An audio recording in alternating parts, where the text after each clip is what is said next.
Hello. നമ്മള് പറഞ്ഞ നമ്മുടെ ടഫ് പാനൽ യൂണിറ്റ് ഇതാണ്. നമ്മുടെ സാഫ്രൻ പട്ടി വയ്ക്കുന്ന ഈ ഒരു സ്പേസിന്റെ അകത്താണ്. നമുക്ക് 225 സ്ക്വയർ ഫീറ്റ് ഇതിനകത്ത് വരുന്നത്.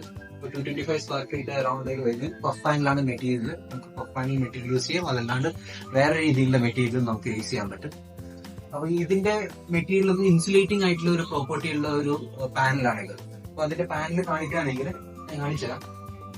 നമുക്ക് പാനൽ വരുന്നത് ഇതാണ്. ഇതിന്റെ മെറ്റീരിയൽ ഇതൊരു പഫ് മെറ്റീരിയൽ ആണ് ഇതിന്റെ അകത്ത് വരുന്നത്. അപ്പൊ ഇത് ഇൻസുലേറ്റിംഗ് ആയിട്ടുള്ള ഒരു മെറ്റീരിയൽ ആണ്. അപ്പൊ ഇതിന്റെ രണ്ട് സൈഡിലും നമുക്ക് GI ടിൻ ഷീറ്റ് വരുന്നുണ്ട്. അത് കുഴപ്പമില്ല. അതുകൊണ്ട് തന്നെ ഇതിന്റെ സ്റ്റെബിലിറ്റി ഉണ്ട്, നല്ല രീതിയിൽ സ്റ്റെബിലിറ്റി ഉണ്ട്. പെട്ടെന്ന് ഇത് ഇറക്ട് ചെയ്യാനും പറ്റും, ഇൻസ്റ്റലേഷൻ പെട്ടെന്ന് എടുത്തത്. പക്ഷെ കമ്പാരിറ്റീവ്ലി ബാക്കിയുള്ള കൺസ്ട്രക്ഷൻ നോക്കുമ്പോഴേക്കും ഒരല്പം കോസ്റ്റ് കൂടുതലായിരിക്കും. ബട്ട് നമ്മുടെ പർപ്പസ്, കോൾഡ് റൂം എന്ന് വെക്കുന്ന ഒരു പർപ്പസിന് ബെസ്റ്റ് മെറ്റീരിയൽ എന്ന് പറയുമ്പോഴേക്കും പഫ് പാനലാണ്.